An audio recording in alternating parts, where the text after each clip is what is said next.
නිවන කියන එක මම දැක්කේ නෑනේ. දිව්‍ය ලෝකය කියන එක මම දැක්කද? තවතිසා දිව්‍ය ලෝකය මම දැක්කද? ඔය මාතෘ දිව්‍ය ලෝක මම දැකලා නෑ. මම දැකපු නයක් ගැන තව කෙනෙකුට කියන්නේ නෑ. මම කියන්නේ Taman ජීවත් වෙලා ඉන්න කාල සීමාව තුළ Tamanගේ හෘද සාක්ෂියට එකඟව සතුටින් හම්බ කරන්න අවශ්‍ය. හොඳට යාන වාහන පාවිච්චි කරන්න ඕන, ගෙවල් දොරවල් හදන්න ඕන, පවුල් පන්සල් වෙන්න ඕන, ලස්සන මාලිගා හදා ගන්න ඕන, මිල මුදල් තියෙන්න ඕන. මේ අනිච්චන් කියලාට වඩා ජීවිතේ විඳලා මැරියව සතුටින් අඩුම තරමේ.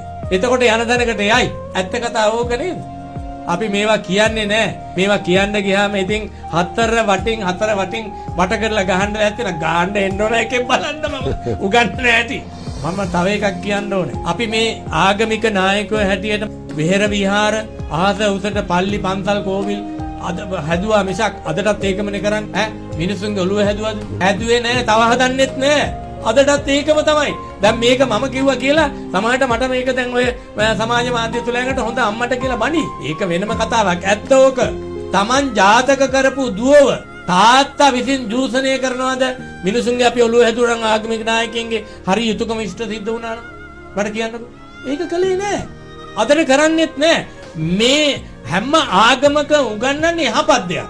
මේක මේ පෙරලි පල්ලියටවත් බුදු මේ විහාරයටවත් ගිහිල්ලා චෛත්‍ය ළඟට ගිහිල්ලා මේ දොහොත් මුදුන් තියලා මල් වට්ටි ලක්ෂ ගණන් පූජා මේ ඉව්ව කරන්න ඕන නෑ. මම මිත්‍යා දෘෂ්ටිකයෙක් නෙමෙයි. නමුත් බෞද්ධ දර්ශනය කියන එක මිනිස්සුන්ගේ ප්‍රායෝගිකව තමන්ගේ ජීවිතේ ගොඩනගා ගන්න පෙන්නපු ගමන් මඟ. හැම ආගමික නායකයම ඕකනේ කියලා තියෙන්නේ. අපි කරන්නේ මේ බඩගෝතරවාදී ඇත්ත කතාව ඕකනේ. තමන්ගේ බඩ රැක ගන්න තමයි, තමන් පෝෂණය වෙන්න තමයි ඔක්කොම කරන්නේ.